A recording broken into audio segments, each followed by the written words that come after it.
Hemos alabado al Señor, nos hemos reunido en su nombre.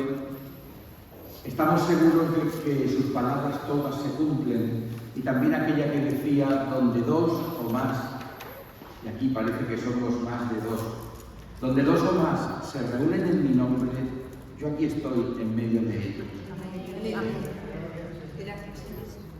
Y estamos todavía, pues, de alguna manera, celebrando los ecos de los 50 días de la Pascua.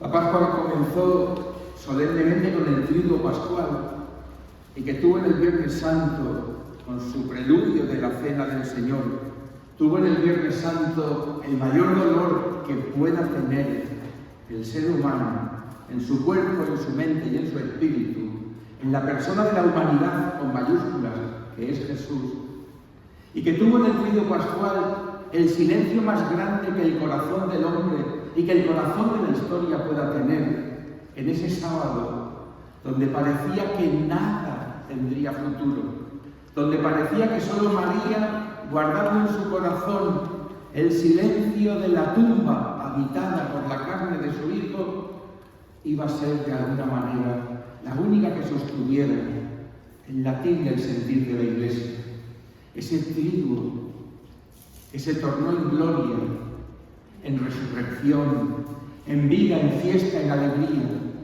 porque la tumba se quedó vacía. Ese es el centro de nuestra vida cristiana. Ese es el eje en donde todo gira. Cristo ha muerto. Cristo ha descendido hasta el último infierno. Cristo ha resucitado. Y en ese primer día de la semana comenzaron 7 semanas, porque el 7 no es un número cualquiera. El 7 es donde se junta lo divino, que es el 3, y lo humano, que es el 4. Y 7 semanas de 7 días sirvieron para celebrar el misterio pascual de Cristo. Y no hay fiesta sin un buen remate. Y no hay traca sin un trueno final.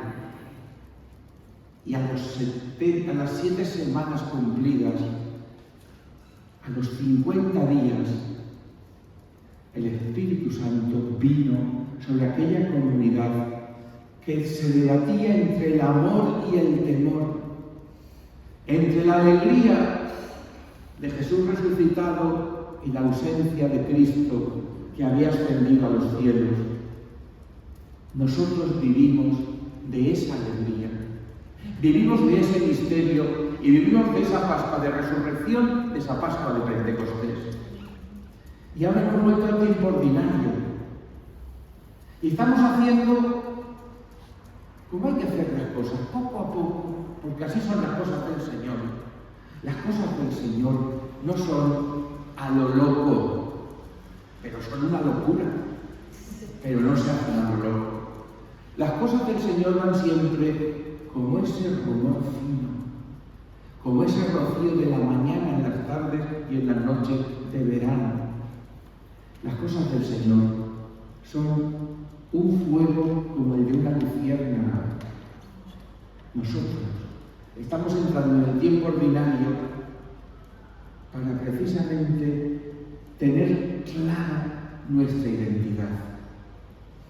El primer domingo, después de Pentecostés, hemos celebrado el misterio de Dios uno y trino, la Santísima Trinidad, apenas el domingo pasado. Hoy celebraríamos la exaltación de Jesucristo presente realmente en su cuerpo y en su sangre. Lo celebraremos domingo y acompañaremos al Señor por las calles de nuestros pueblos y le diremos a la gente: el pan vivo bajando del cielo está entre nosotros.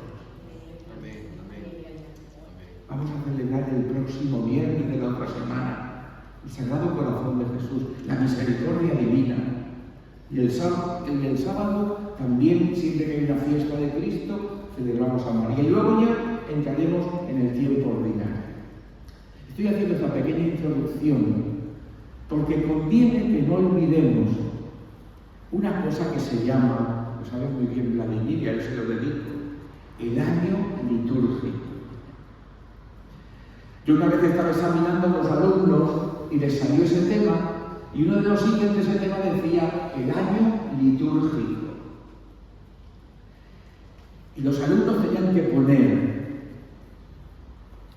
igual que un día hay que ordenarlo todo para Dios, el año como signo del tiempo hay que ordenarlo todo, con Cristo, por Cristo y como Cristo.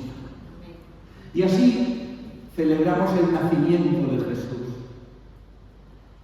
porque se hizo un hombre y nació de las entrañas de la Virgen María, y se preparan 4 semanas con el Adviento para que llegue la noche de Navidad, una de las noches más hermosas que tiene la vida cristiana. El año cristiano comienza con el nacimiento del Señor, porque todo el año es Cristo. Y ese Cristo se da para la salvación, para la luz del mundo. Y después de 4 semanas de Adviento y 8 días de Navidad, enseguida, con los magos de Oriente, descubrimos que la luz es para todos los pueblos, para todas las naciones, para todas las razas, para todas las culturas, para todos los pueblos, para el mundo entero, más aún, para el cosmos. Y eso es, en el año de Jesús, lo primero. Y después se nos devuelve al tiempo ordinario, a las cosas de cada día, al trabajo. Y la Iglesia luego propone, para celebrar el misterio pascual, he empezado hablando de él, 40 días de preparación, de ayuno, de más ayuno, de oración, de más oración, y de limosna y caridad, de más limosna y caridad. Y cuando está el corazón a punto, entramos con Cristo en Jerusalén, celebramos el Triduo Pascual y nos reunimos con la Iglesia a celebrar que Cristo vive. Y como don supremo de los que han celebrado la Pascua con Cristo, se derrama el Espíritu Santo. Y aquí estamos ahora, hasta final de noviembre, en la vida diaria, para decir al mundo entero, Cristo vive, lo hemos cantado. Cristo ha vencido la muerte, lo hemos cantado. Cristo nos ha vestido de un traje de fiesta, lo hemos cantado. Y aquí estamos, en nuestros trabajos, en nuestras fatigas, en lo más duro de la dura vida, en la enfermedad, en el dolor, en la guerra, en el hambre, en la falta de reconciliación, está Cristo latiendo. Y está Cristo susurrando, y está Cristo como fuego en su espíritu, templando nuestro corazón. Esto es lo que los chicos tenían que haber puesto en aquel examen. El año litúrgico es celebrar a Cristo a lo largo de 12 meses, imaginando que un año es la vida de Cristo. Que Cristo nació, que Cristo fue niño, que Cristo aprendió de José de Nazaret, en aquel hogar junto a la casa, aprendió el oficio y dignificó el trabajo, y como un obrero vivió con los obreros y los pobres. Y a ese Cristo nos unimos. Y Cristo, cuando llegó el momento, el Espíritu Santo lo llevó al desierto, y en el desierto Cristo descubrió cuál era su misión y recibió la fuerza del bautismo que no necesitaba, y recibió la luz y la voz de lo alto que decía: es mi Hijo, en quien yo me complazco. Juan el Bautista le decía: yo no soy digno de bautizarte, y él dijo: conviene que así sea. Y acababan las tentaciones, recibido el bautismo, y una vez que se enmudeció la voz de Juan el Bautista, Cristo se tiró a la calle y dejó el hogar y dejó el taller y dejó de ser un hombre cualquiera y empezó a anunciar que el reino de Dios estaba cerca y que nosotros, lo único que se nos pedía para poder recibir la misericordia de Dios era, sin duda, la conversión del corazón, que no es ser santo, que no es ser perfecto, que no es ser el mejor, ni siquiera impecable. Conversión significa vuelve tus ojos y tu corazón a Dios. Y luego ya poco a poco la gracia te irá haciendo crecer, haciendo madurar para dar buenos frutos. Estamos aquí esta noche, permitidme la introducción que se le ha dedicado al buen alumno Vladimir. El año litúrgico, ¿te suena? Adviento, Navidad y Epifanía, Cuaresma, Misterio Pascual, Pascua y Pentecostés. ¿No es así? Y luego unos injertos de los grandes santos y de la Virgen María. Vamos a ver la cosa. El Espíritu Santo se nos ha dado de muchas maneras. A todas, no a muchas, a todas las personas. Y se nos ha dado para que demos fruto. Fruto abundante, fruto que dure. Vamos a meditar esta noche el capítulo 5, quisiera hacerlo completo, de la carta a los Gálatas, una carta breve, la carta magna de la libertad cristiana. En la carta a los Gálatas, Pablo tiene, como toda persona que se acerca a Dios, que vivir un combate. Él tiene unos enemigos que son los judíos, que aunque han conocido a Cristo, no quieren dejar su tradición judía. Y tiene otro combate consigo mismo y con unos también ya cristianos que no lo quieren como jefe. Y sabéis que esta carta de San Pablo a los Gálatas, a los que vivían en Galacia, se llama la carta de la libertad. La carta de la libertad. Mirad en el capítulo 5 que arranque. Para la libertad nos ha liberado Cristo. Aquí está todo el resumen de la carta. Nos han liberado con la sangre del Cordero. Nos han liberado con la muerte de Cristo y con su salvación. Nos han liberado. Nos han quitado las cadenas del pecado. Y estamos en el horizonte de vencer la muerte para ser libres. No para recaer en el temor. No para recaer en una ley adaptada o en una ley domesticada, pero al fin y al cabo una ley como la ley de los judíos. Para ser libres, para la libertad, nos ha liberado Cristo. Si nos llevásemos esta frase esta noche, sería suficiente. Donde está el Espíritu del Señor, lo va a decir en la segunda carta a los Corintios, donde está el Espíritu del Señor, está la libertad. Donde está el Espíritu del Señor, está la alegría. Donde está el Espíritu del Señor, está el amor. Donde está el Espíritu del Señor, está la paz. Donde está el Espíritu del Señor, está Dios. Sigue diciendo el texto. Para la libertad nos ha libertado Cristo. Manteneos pues firmes y no dejéis que vuelvan a someteros los yugos de la esclavitud. Nos puede pasar, hermanos, que uno conoce a Cristo, que uno, después de conocer a Cristo, entra en una nueva dinámica. La palabra dinámica es una palabra que significa precisamente dinamis, gracia, fuerza, movimiento del Espíritu. Y tú ves que tu vida se ordena, pero, como decían aquellos en el refrán clásico, dice, arrancada de caballo andaluz, parada de burro manchego. Porque a veces nos pasa que arrancamos fuerte, pero luego viene la vida ordinaria. Hemos tenido un trino pascual estupendo, hemos hecho un seminario del Espíritu magnífico, hemos estado en la Asamblea Nacional y venimos que nos comemos el mundo. Pero luego viene, también desde el año litúrgico, la vida ordinaria. Y entre pucheros también anda el Señor, decía Santa Teresa de Jesús. Y ahí hay que encontrarlo. Y ahí hay que descubrirlo. Entonces, Pablo le dice a su comunidad de Galacia, manteneos firmes y no dejéis que vuelvan a someteros a yugos de esclavitud. Y les da unas advertencias y la postilla final que dice así, mirad, yo Pablo os digo que si os circuncidáis, Cristo no os servirá de nada. Vamos a explicar esto porque la cosa en aquel mundo era muy importante.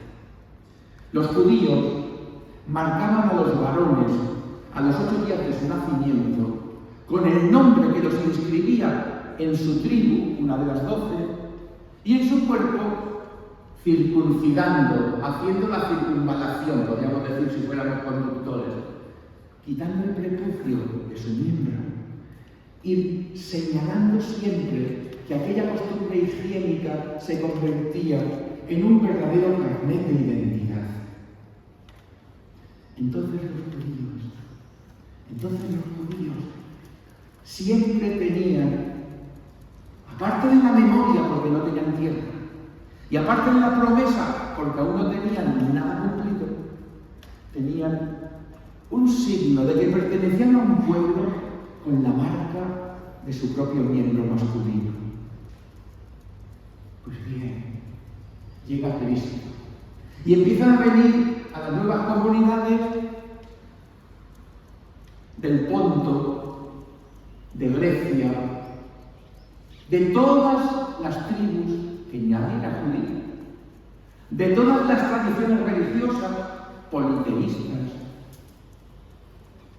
Y los viejos judíos que se habían hecho cristianos les decían: comed lo que queráis, pero todos los varones circuncidados. Y Pablo se le iban los demonios, porque Pablo decía: si nos ha hecho libres, como dice el prólogo de San Juan, si por Moisés vino la ley, pero la gracia ha venido por Jesucristo, ya no necesitamos, ya no hay un pueblo que tenga la supremacía sobre otros pueblos, ya no hay una raza que tenga la superioridad sobre otras razas, ya no hay una clase religiosa superior y otros inferiores. Todos somos iguales, porque todos nos han liberado con la sangre de Cristo. Cuando Pablo dejaba la comunidad y se iba a evangelizar a otra comunidad, se encontraba que venían este grupo de enemigos y decía: bueno, lo de Pablo está muy bien. Cristo ha muerto y ha resucitado. Cristo era un buen judío. Cristo estaba circuncidado. Vosotros también. Y a Pablo se le iban y se le venían los disgustos. Dice Pablo: mirad, yo Pablo os digo que si os circuncidáis, que no es solo la operacióncita. Circuncidarse para Pablo significa someterse al yugo de la ley, volver atrás, compaginar esa religiosidad exterior que como nadie han manifestado los fariseos y quizá los saduceos. Dice: vuelvo a declarar, esto es el texto, vuelvo a declarar que todo aquel que se circuncida está obligado a observar toda la ley. Los que pretendéis ser justificados en el ámbito de la ley, habéis roto con Cristo, habéis salido del ámbito de la gracia. Mirad qué importante que esta noche nos llevemos en el corazón que donde llega la libertad de Dios es porque ha llegado la gracia, y donde llega la gracia aparece la libertad. La gracia son los dones y la libertad son los frutos. Y si llega el Espíritu Santo a tu vida, te ha llegado el amor, la misericordia, la paz. Pero si tú en tu corazón no das frutos de ser una mujer libre, de ser un hombre libre, de ser un hombre nuevo, de ser una criatura nueva, aún no has empezado más que a recibir, pero no te has puesto en la dinámica del entregarte y del dar. Gracia y libertad. Los dones y los frutos. Se te da un talento, pon tu talento a trabajar. Se te da una gracia, anima a la comunidad, construye comunidad con la gracia que has recibido. Se te da un don, como un regalo. Cuida tu regalo y que todos disfruten de lo que te han regalado. Los que pretendéis ser justificados en el ámbito de la ley, habéis roto con Cristo, habéis salido del ámbito de la gracia, pues nosotros mantenemos la esperanza de la justicia por el Espíritu y desde la fe. Porque en Cristo nada vale la circuncisión o la incircuncisión. Esta frase es importantísima. A Cristo no le importa un tatuaje o un no tatuaje. A Cristo no le importa 100 kilos o 120. Hablo por mí. Estoy en medio, ¿eh? A Cristo le importa tu corazón. A Cristo no le importa si comes carne o comes pescado. Si comes carne o comes pescado, dale un sentido. Saca de dentro el amor para dar sentido a lo que comes y al cómo comes. Pero no importa lo que viene de fuera, sino lo que sale de dentro. Por tanto, no importa circuncisión o incircuncisión, importa el corazón enamorado, el corazón levantado hacia el Señor. Nosotros mantenemos la esperanza de la justicia por el Espíritu y desde la fe, porque en Cristo nada vale la circuncisión e incircuncisión, sino la fe que actúa por el amor. Estabais corriendo bien. Pablo se había ido a otra comunidad tan contento. Estabais corriendo bien. Y han venido, les dice él, unos superapóstoles y me han revuelto el ganado. Es que eso le pasa a Pablo. Creía que la comunidad ya estaba cuajada. Creía que la comunidad estaba madura. Creía que la comunidad estaba ordenada por el nuevo orden que ha traído Cristo. Y se encuentra cuando vuelve la comunidad dividida y hecha unos zorros, por decirlo en castizo. Estabais corriendo bien. ¿Quién os cerró el paso para que no obedecieseis a la verdad? Tal persuasión no procede del que os llama. Un poco de levadura hace fermentar toda la masa. En relación con vosotros, yo confío que el Señor hará que no penséis de otro modo. Ahora bien, el que os alborota, sea quien sea, cargará con su condena. Por mi parte, hermanos, si es verdad que continúo predicando la circuncisión, ¿por qué siguen persiguiéndome? El escándalo de la cruz ha quedado anulado. Ojalá se mutilasen los que os soliviantan.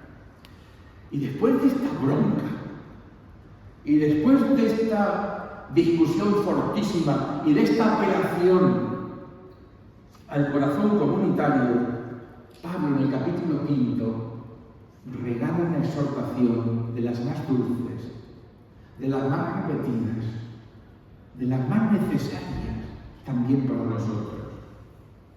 Vosotros, hermanos, les dice, habéis sido llamados a la libertad, pero no utilicéis la libertad como estímulo para la carne. Al contrario, sed esclavos los unos de otros por amor. No se puede decir más, ni se puede decir mejor. Nos han llamado a la libertad, pero no para mi libertinaje. No para que en nombre de la libertad hagamos lo que nos dé la gana, sino para que nos entreguemos a los hermanos. Para que, de alguna manera, en sentido metafórico, seamos esclavos los unos de los otros. Que hagamos comunidad. La libertad no es haz lo que quieras, sino ama a todos con total libertad. Que no es lo mismo. La libertad en nuestro mundo es mi espacio privado, mi terreno, mi tiempo. No te metas en mi vida, no te tengo que dar explicación. La libertad para mucha gente es hago lo que me da la gana, lo que me sale del forro. Es respetable, pero no es la verdad. La libertad, dice Pablo, es para que te entregues a los demás, para que busques con denuedo a Dios, para que saques de ti mismo lo que está enrobinado, por decirlo de algún modo, lo que está cochambroso, y pongas lo mejor de ti al servicio de todos, y también allí eres libre. Toda la ley se cumple en una sola frase: amarás a tu prójimo como a ti mismo. Pero cuidado, mordiéndoos y devorándoos unos a otros, acabaréis por destruiros mutuamente. Claro, después de darles la bronca que les ha dado, después de decirles nuestra bandera es la libertad, ahora dice, voy a poner los puntos sobre las sillas. Voy a explicar las obras de la carne y los frutos del Espíritu. Si yo vengo esta noche aquí y digo, los frutos del Espíritu son 7. A, B, C, D, E, F, G. Ustedes me lo repiten de memoria, nos vamos, nos aplaudimos. No, pero hay que entender que cuando la Iglesia dice en su doctrina y en su catecismo, los dones y los frutos del Espíritu Santo tienen base bíblica, tienen como base las enseñanzas de Jesús y aquel primer cuajo del Evangelio que fue las comunidades cristianas primitivas. Y en ese cuajo del Evangelio, en ese primer cuajo, en la cultura semita, en la que empezaron a entrar miembros de la cultura helenista, ahí Pablo hizo una síntesis magnífica. Pablo había sido un fariseo. Pablo estaba a los pies de Gamaliel cuando le dan licencia para ir a buscar a esos cristianos que se han ido a Damasco. Pablo era el perfecto perseguidor y se convirtió en el mejor evangelizador que ha tenido la Iglesia en su historia. Y ahora Pablo, a esa comunidad donde hay semitas, judíos, hebreos, en esa comunidad donde hay partos, medos y elamitas, y podríamos decir hasta todas las tribus entonces conocidas, como ha llegado el Espíritu Santo, les dice, aquí os quiero ver, aquí os quiero ver, y distinguiendo los frutos de la carne de los frutos del Espíritu, los frutos de la ley y los frutos del amor. Vamos a ellos. Siempre el capítulo 5 de la carta a los Gálatas, que por cierto muy buena edición tiene la Biblioteca de Autores Cristianos.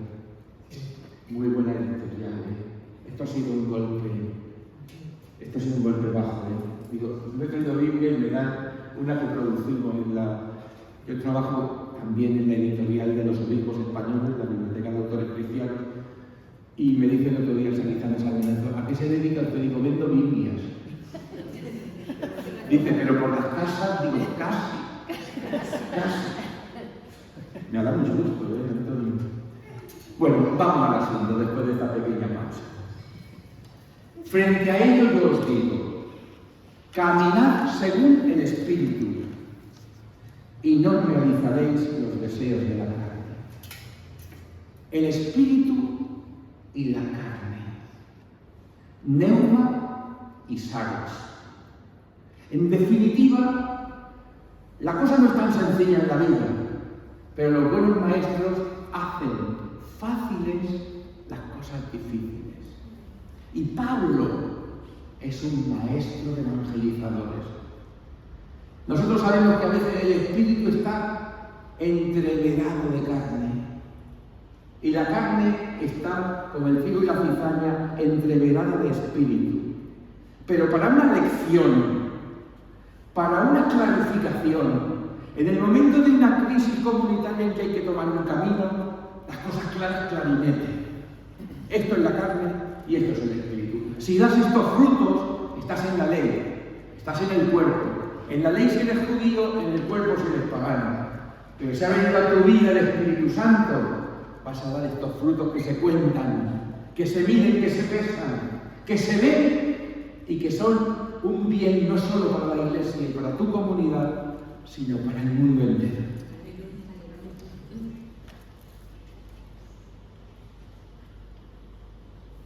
Caminad según el Espíritu y no realizaréis los deseos de la carne. La carne desea contra el Espíritu y el Espíritu desea contra la carne. Efectivamente, hay entre ellos un antagonismo. Un antagonismo tal que ya no hacéis lo que quisierais. Si sois conducidos por el Espíritu, ya no estáis bajo la ley. Las obras de la carne son conocidas, y va a poner una lista larga y que nadie se asuste. Pero yo he dicho antes que los santos, los elegidos, los hombres y las mujeres de Dios, aunque estemos abrazados a la cruz, y aunque Cristo crucificado nos abrace, y aunque estemos alimentándonos cada día de la Sagrada Eucaristía. Y aunque oremos al amanecer y nuestro último pensamiento sea albergar la esperanza de la vida eterna antes de dormir, también tenemos el aguijón de la carne dentro de nosotros.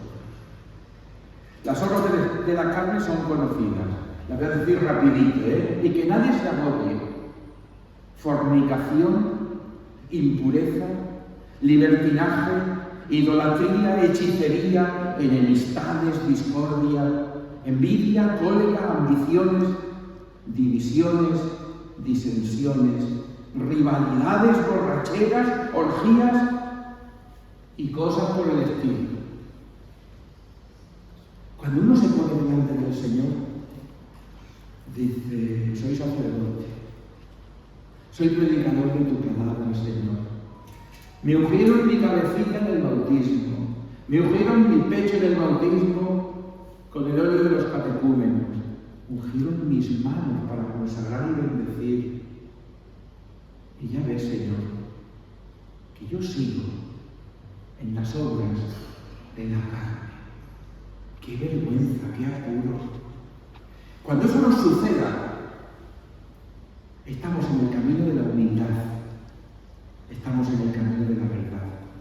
Pero si sucede que uno oye esta lista y dice: no soy fornicador, no soy idólatra, no tengo ningún tipo de impureza, ni menos soy idólatra. Si uno dice eso, atención, pregunta. Estamos ante el fariseo de la parábola. Yo no soy como este publicano. Yo pago el diezmo, subo al templo a orar. El publicanito estaba en el último banco y decía, voy a decir una palabra al hueso: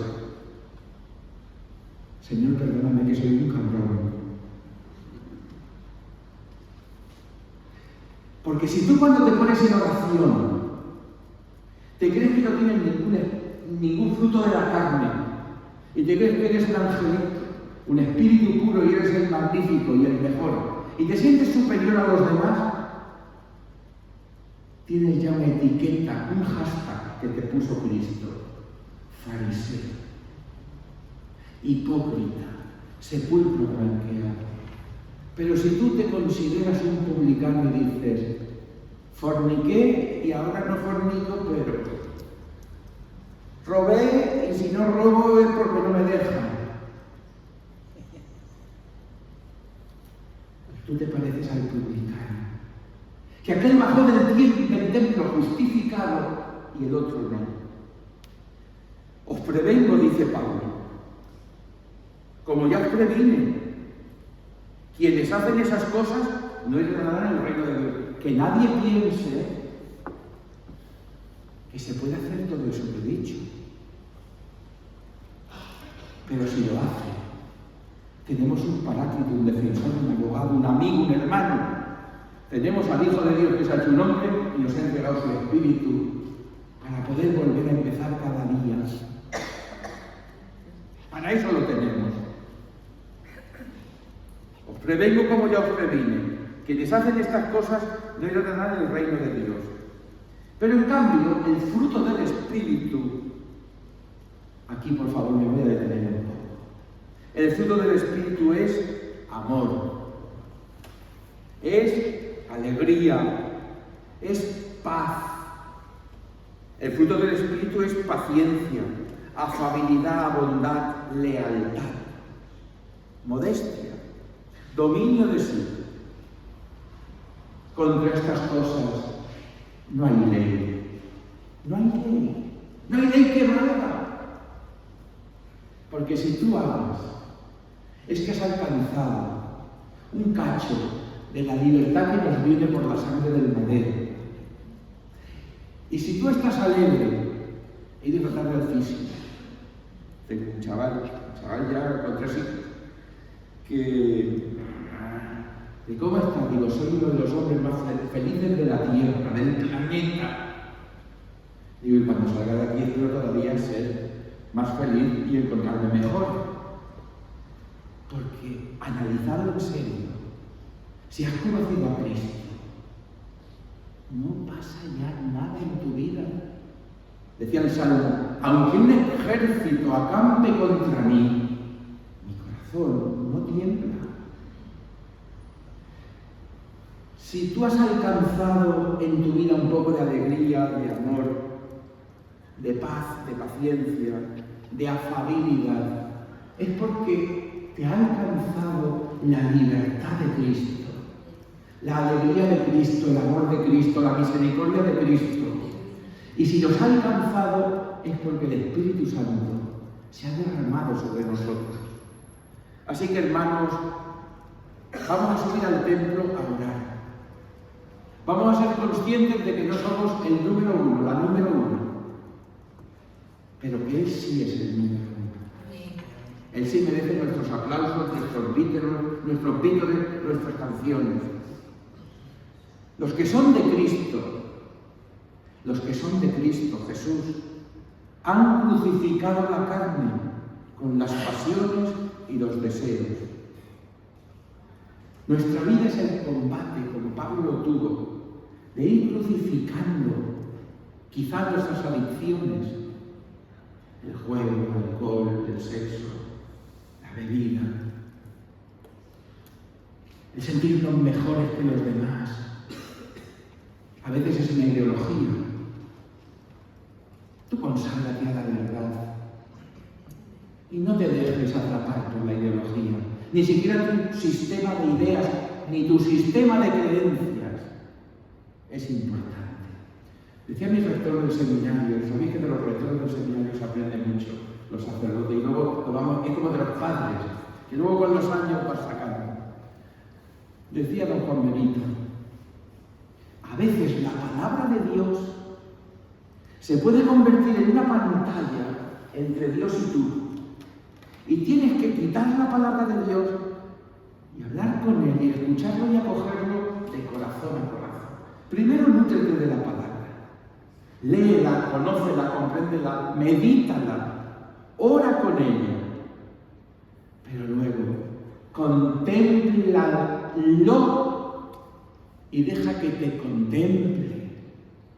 Y ya no te preocupes de si has rezado el salmo hasta el final, o lo has rezado con plena conciencia, o has desafinado cantando. Preocúpate de quien te mira y de mirar. Preocúpate de quien te quiere y de quererlo. Preocúpate de estar con Él, porque Él no ha dejado nunca de estar contigo. Preocúpate de eso. Para ser libres nos ha liberado Cristo. Si vivimos por el Espíritu, marchemos tras el Espíritu. De eso se trata. Todo el año litúrgico es celebrar durante un año a Cristo. Y de Cristo lo más importante, el misterio pascual.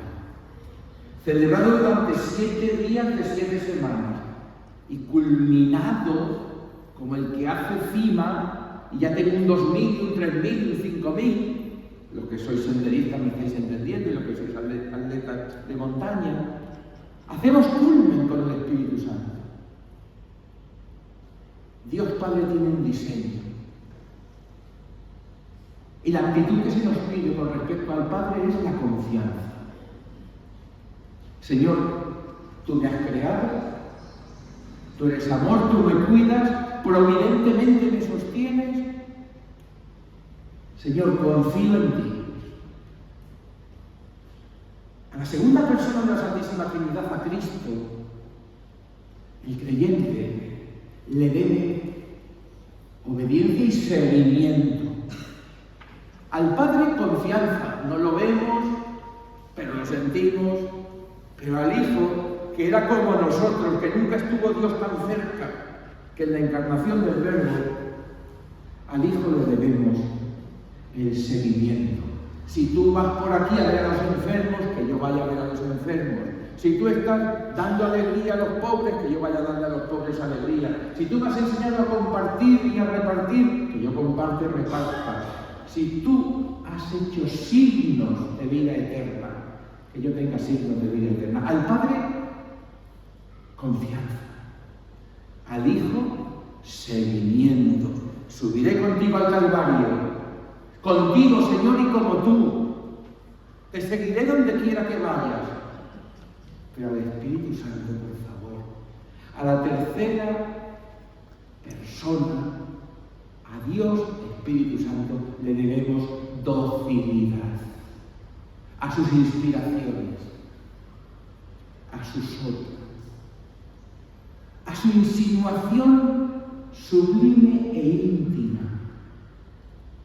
Al Padre, confianza, al Hijo, seguimiento, y al Espíritu Santo, docilidad, para no recaer en el temor y vivir en el amor, y para dejar los frutos de la carne. Si algún día nos tuvieron presos, o nos tienen a veces presos, y ser de Cristo. Esa es la frase. Los que son de Cristo Jesús han crucificado la carne con las pasiones y con los deseos. Si vivimos por el Espíritu, marchemos tras el Espíritu. Pues hermanos, a vivir en libertad, a vivir en alegría, a vivir en fraternidad, a vivir perdonándonos, ayudándonos, como decía Edith Stein, asociados a la cruz de Cristo, para luego ser asociados a su santa resurrección. Gloria al Señor.